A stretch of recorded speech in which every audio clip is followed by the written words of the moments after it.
Prisons are one of the worst places possible for a COVID outbreak. And for months, that's what was happening across Oregon, infecting 1 in 4 inmates. He did have a couple scary nights where he was struggling to breathe a little bit.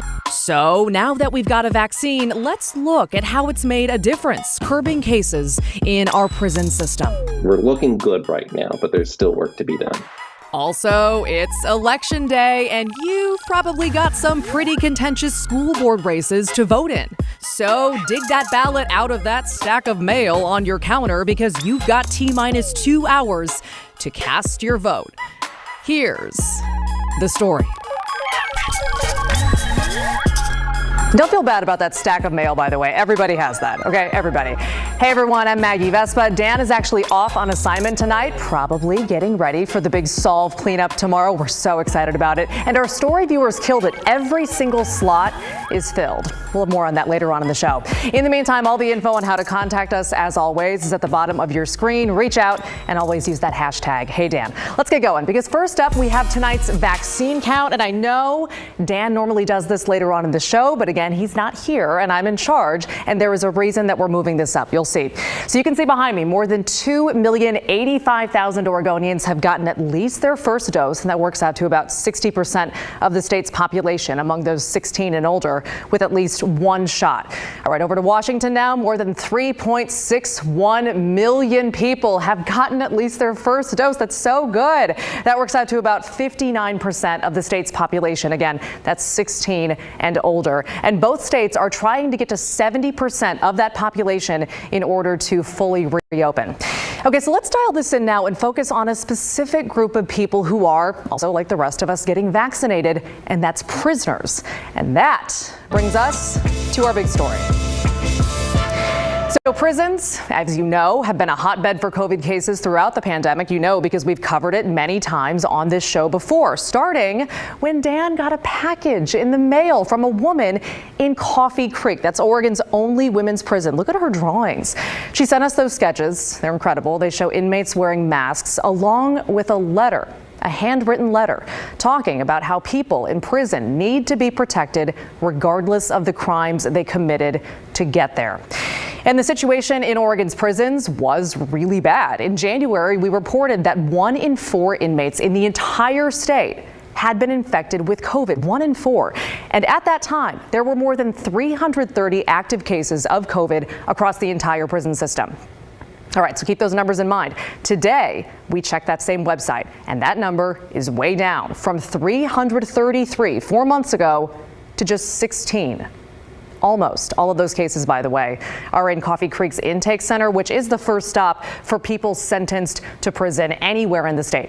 That is a huge drop. And also, according to the Department of Corrections data, no inmates have died from COVID since February. So, how did our prisons go from one of the worst outbreaks in the state to 0 cases in almost every single facility? We'll chalk it up to the vaccine and to prisoners getting vaccinated before most of the general public. You might remember in February, a judge ordered the state to immediately start vaccinating all inmates, and that was in response to a class action lawsuit filed by the Oregon Justice Resource Center, a nonprofit. This ruling was a bit controversial because it put prisoners ahead of the seniors in the vaccine line. Remember all that? But that early vaccine schedule has actually worked out really well for the prisons, as we just showed you. And the Department of Corrections told us today that all adults in custody, or AICs, their acronym, have been offered the vaccine, and 70% of them have gotten it, which is much higher than our statewide numbers. And a lot of that has to do with our outreach, engagement, education, and really continuing to, again, engage our AICs moving forward. And so we've been able to have a much higher acceptance rate than you see in some communities. But we want more. You know, I would like to vaccinate 100%. And so we are going to continue working towards that goal. Yeah, they want more. 100 would be good. So, by the way, we also checked in with the group who, as we said, sued to get prisoners vaccinated early. And an attorney with that group says they're grateful for the high vaccination rate so far. But like everywhere else, there are still issues with vaccine hesitancy among inmates. the people who are in charge of your health and well-being, and also in charge of punishing you. I mean, those two facets of they're taking care of you, but they're also punishing you, makes people naturally distrustful of the folks who are administering this stuff.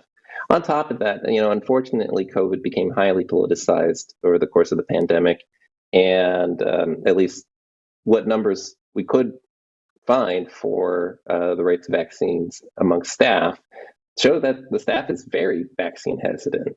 From what we're hearing on the inside, there are still guards or other staff members who express their skepticism about the vaccine or who are spreading rumors. And unfortunately, in an environment where there isn't enough positive reinforcement of good health facts, rumors spread like wildfire. Yeah, that's definitely a statement of the moment, right? So Willamette Week reported the same thing, by the way, back in March. They spoke with lawyers who said prison staff told women at Coffee Creek, that women's prison, that the vaccines would cause infertility, which, by the way, is not true at all. Just want to drive that home. So we asked the Department of Corrections about what they're doing, basically, to put a stop to that. The number one tool to use for misinformation is education and engagement, and to making sure that everyone is on the same page and everyone knows what the risks and benefits of being vaccinated. And so it's really important for us to continue along that path. The more that we're talking and we're engaging with our ASCs, it's not being done in a vacuum. That's being done around staff members. It's being done around DOC employees. And so the information that we're sharing, it's free. So if people come up and ask health services, myself and our nursing staff and our nurse managers, we provide information. If it could help someone make a decision, we support it. Now, we also asked during that conversation about vaccination rates among prison staff.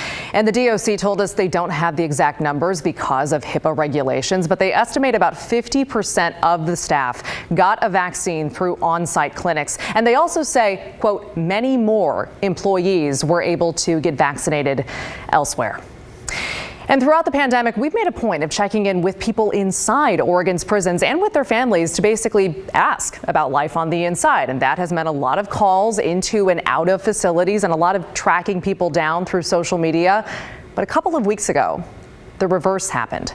A small group of men inside the Oregon State Penitentiary randomly reached out to us, to me, and they wanted to let us know about a project they carried out recently to raise money, not for themselves, but for people on the outside.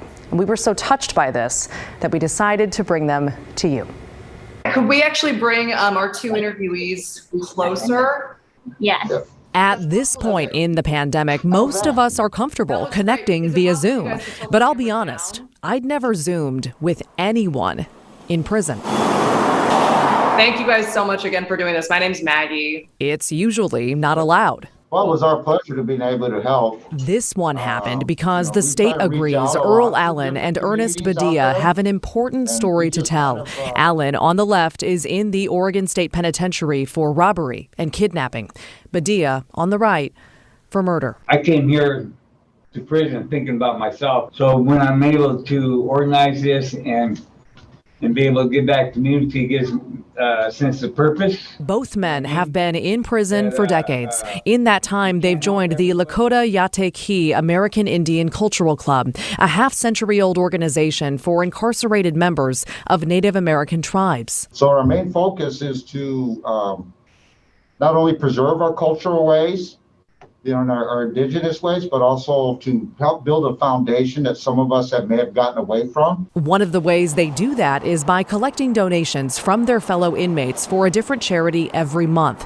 Last month, they were looking for their next cause when inspiration struck. The KGW Great Food Drive says, no, this is all of us together. So I was watching TV one day and I seen the advertisement on TV. The club's April target, the KGW Great Food Drive, our annual fundraiser to benefit the Oregon Food Bank. Your commercials talk about the food drive and the momentum you had going towards forward to try to generate so much money.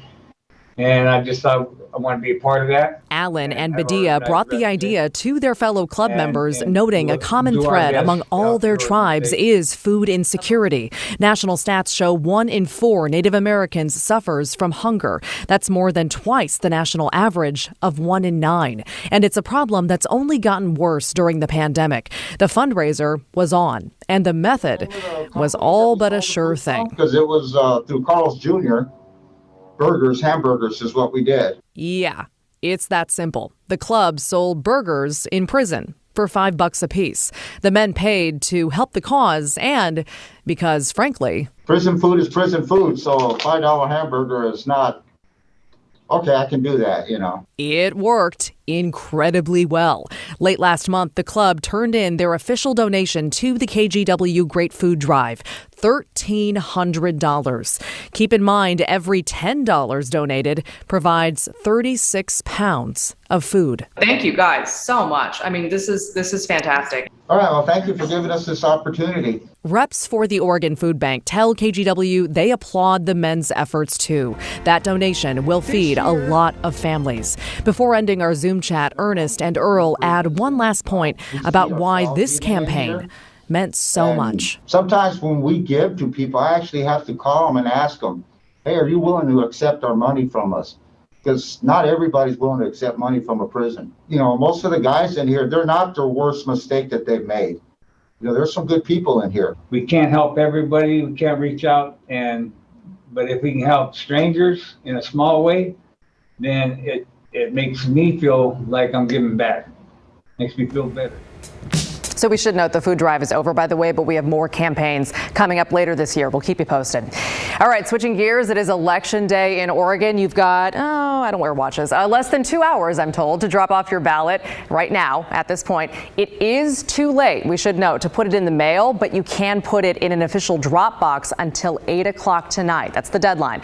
But before then, we have one more school board story to squeeze in because we got this question from our viewer, Joe. He asked, quote, I saw that you did some recent stories on people running for offices that had viewpoints that were less than mainstream. How do you find out if someone running for office is a conspiracy theorist, racist, QAnon follower, etc.? It won't exactly be in the voter's pamphlet. Joe, great question. Such a sign of the times, right?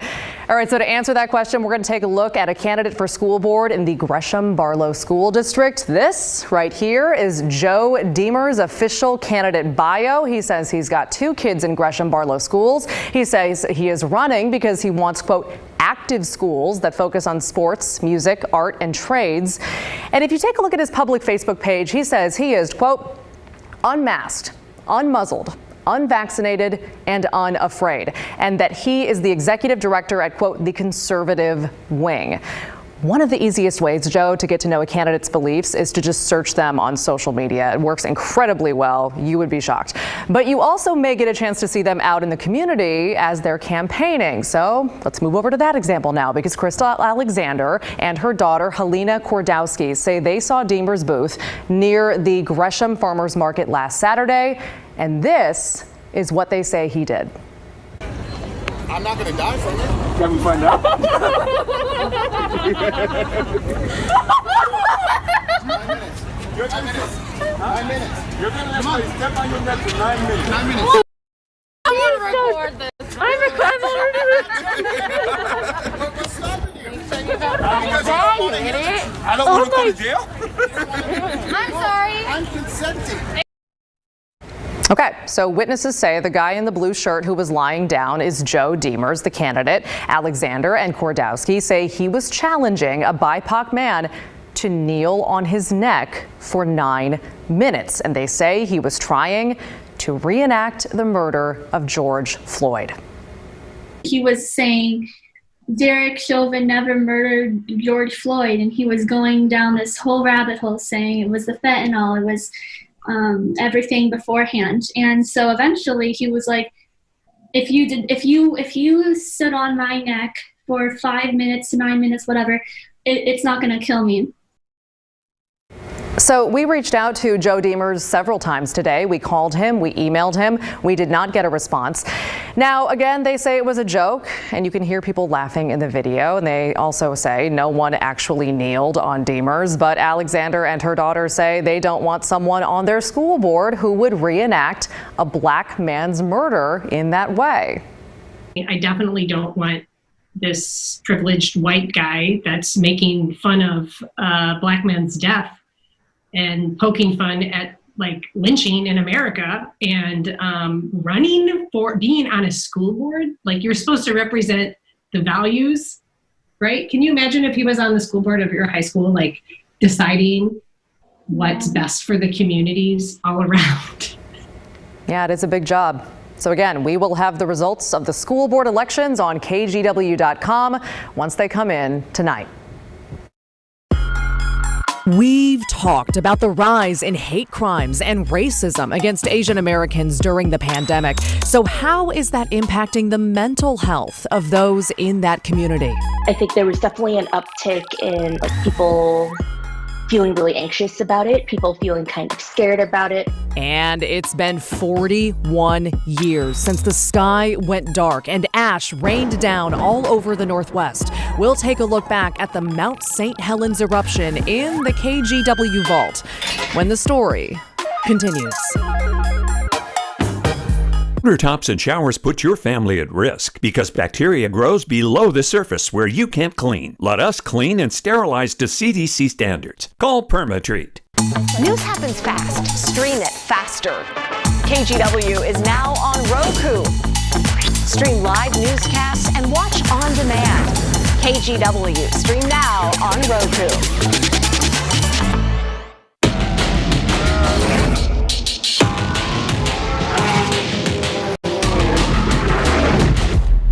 Visit your local Acura dealer for attractive offers on the TLX. Someone once said, life is what happens when you're busy making plans. So let's go there. Let's make some plans. Let's feel that feeling once again as you search and imagine that perfect getaway. So let's book a trip. Let's aim for the horizon and shoot for the moon.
Hey, welcome back, everybody. I was just reading through a lot of your questions and comments. There are a ton coming in about vaccines and particularly vaccine passports, which is something that we've been covering all week. So we are reading all of them. Keep them coming. Always use that hashtag HeyDan on social media. And we always go through them during the break and throughout the show, as you know, if you watch. And also, by the way, a big thanks to all of our story viewers who signed up for our story team cleanup tomorrow morning. We're partnering with Solve to pick up trash downtown. Dan and I will be there. And we should note all the spots for this particular cleanup are filled. They filled up really fast, but you can sign up for another one on Solve's website. And we also have another way for you to help out if you want to. Last week, we launched our new Hey Help campaign. We love our themes here, don't we? You can give back to the community through this. It's so easy. All this week, we're asking you to consider donating to Solve. We have a different group every week. Solve, so you can support the work by donating to them that they do for the environment, cleaning up trash. Just open your camera right now and point your phone at that QR code on your screen.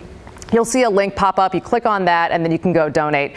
We're calling this a micro donation drive, so feel free to give any amount, no matter how small. It all adds up. It's all important. And each week, again, we'll highlight a different cause. So if you know of a nonprofit or an organization in need, let us know. Use that hashtag, HeyDan, or send an email to the story at kgw.com.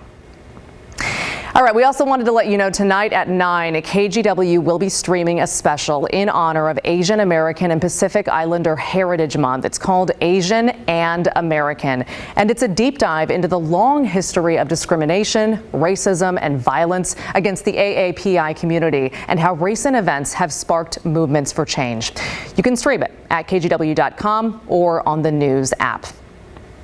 And on that note, Christine Pitawanich decided to look into how the pandemic and an increase in anti-Asian racism across the country has impacted the mental health of Asian Americans here in our area. May is an important month. Not only is it Mental Health Awareness Month, but it's also Asian American Pacific Islander, or AAPI Heritage Month. And this past year has really taken a mental toll on many Asian Americans. We checked in with 3 different mental health professionals to get a snapshot of what they've been seeing.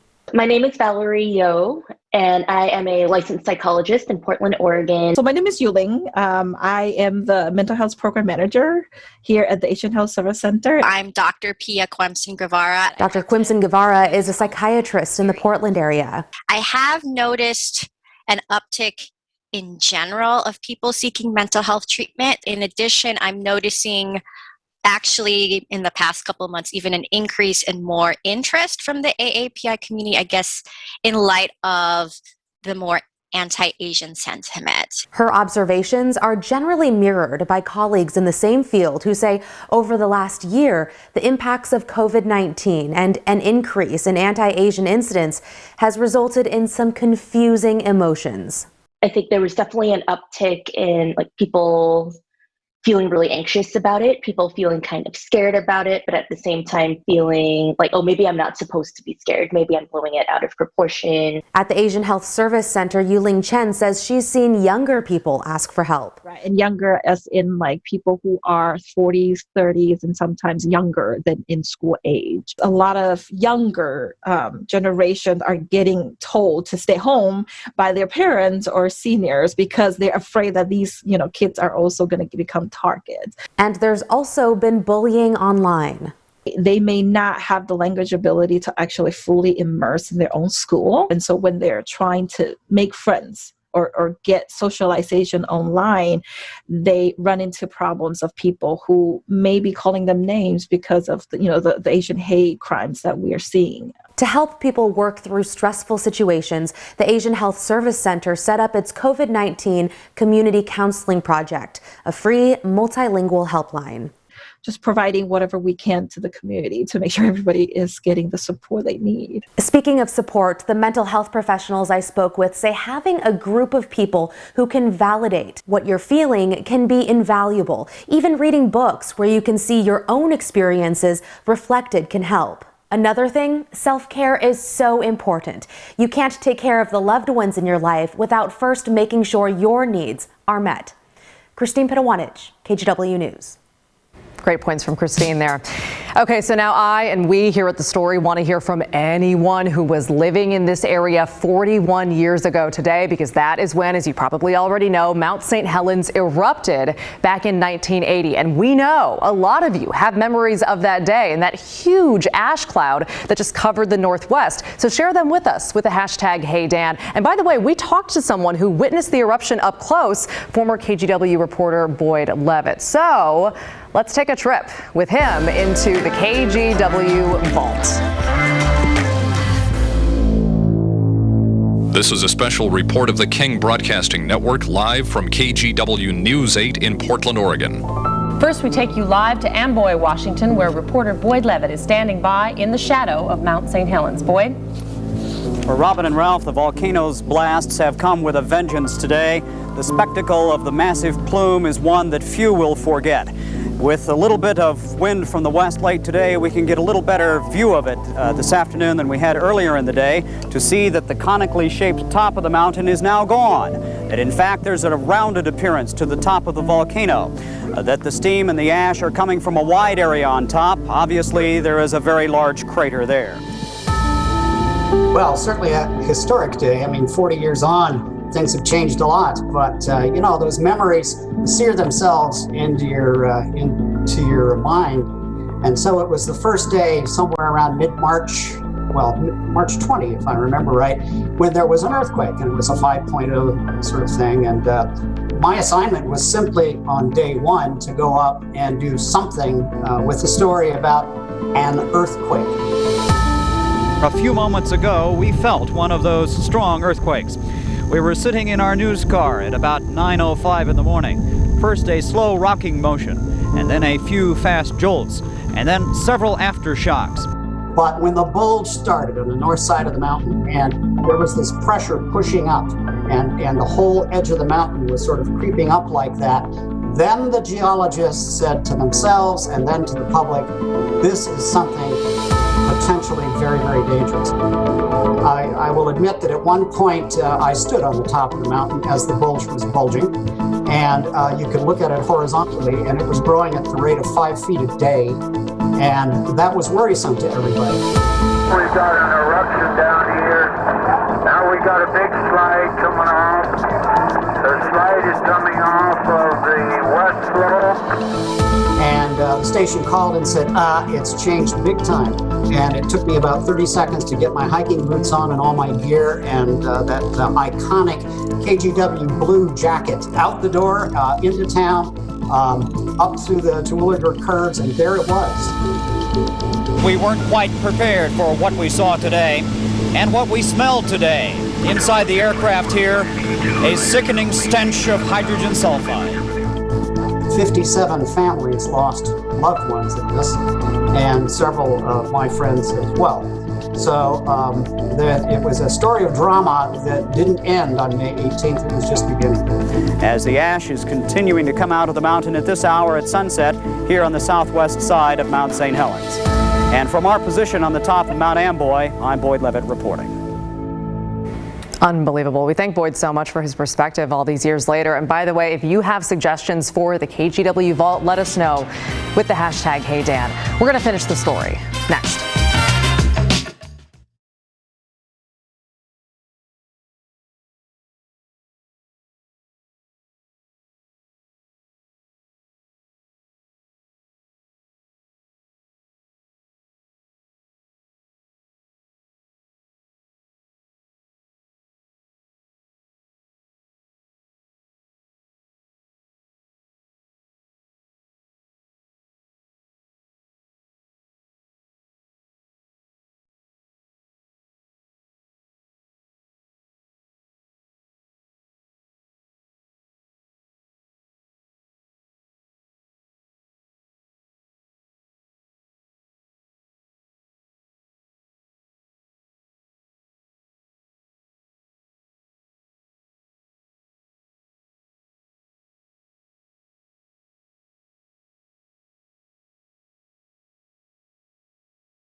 All right, we're going to wrap up quickly here. A lot of love for the Inmate food drive story and for the vault. That's always a winner. And a lot of questions about vaccine passports. We are still on that story. We're going to have more on it later on this week. In the meantime, that does it for the story on this Tuesday night. The news at 6:30 with Laurel Porter is next.